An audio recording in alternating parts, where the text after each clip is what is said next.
গ্যাসটা অন করে একটা কড়াই বসিয়ে দিয়েছি। কড়াইটা গরম গরম হয়ে গিয়েছে। সরষের তেল দিয়েছি, তেলটাও গরম হয়ে গিয়েছে। পেঁয়াজ কুচি দিয়ে দিলাম। পেঁয়াজটা আমি দু হাতা নেড়ে চেড়ে দেবো। এখানে আমার রসুন কুচি, কাঁচা লঙ্কা কুচি, ডিম কুচি আর গাজর কুচি।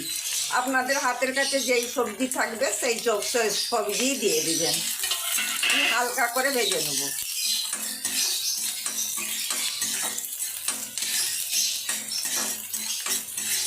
সবজিটা আপনারা দিতেও পারেন, নাও পারেন।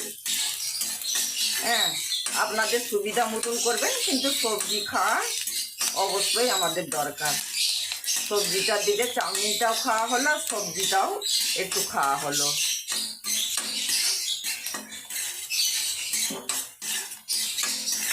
হালকা করে ভাজা হয়ে গিয়েছে। একটা ডিম দিয়ে দিলাম।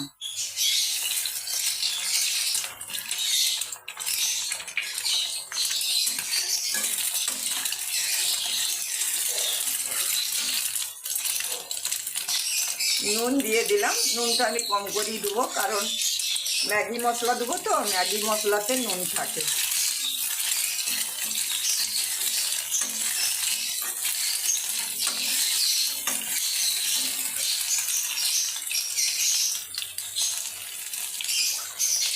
চাউমিনটাকে বন্ধুরা একদম আমি হালকা করে সেদ্ধ করে রেখেছিলাম। খুব বেশি সেদ্ধ করা যাবে না, একদম হালকা।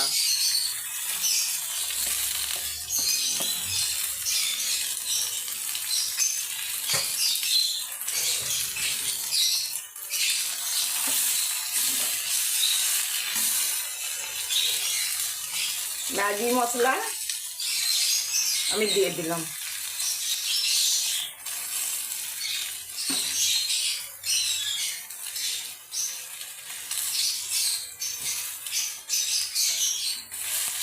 এবার একটু ওপর নিচে করে